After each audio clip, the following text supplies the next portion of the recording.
Hello all. So I'm on this 2012 Toyota Corolla and I had a bulb go bad, headlight bulb, so I need to replace it. So I thought I'd do a video on it. So when you're looking at these, this is the low beam, which is on all the time, and this is the high beam, which turns on when you turn on your headlights. This one is a 9006 and this one is a 9005. So I'll put links down in the description for what they are. But to change them is really simple. You just come in, go right to the back here, and you'll have this clip. If this is on real tight, push that in with the screwdriver. There's that little clip. Hopefully you can see in there. That clip right there. Just push down on it right here and pull out like that.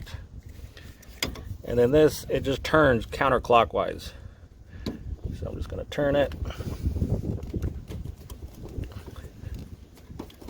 And it's going to pop out.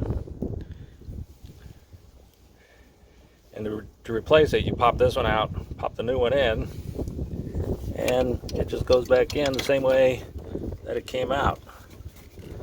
So that's a low beam right there.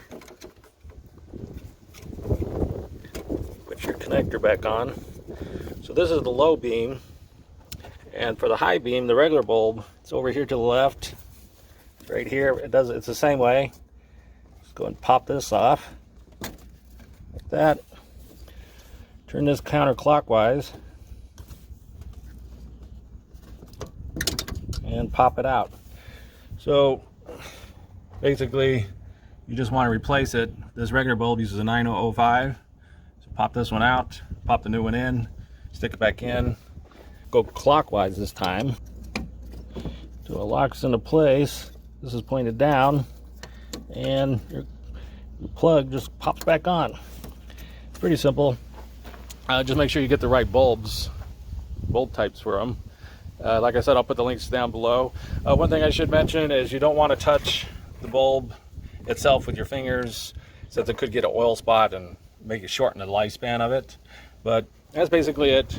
How to change a headlight bulb on a 2012 Toyota Corolla.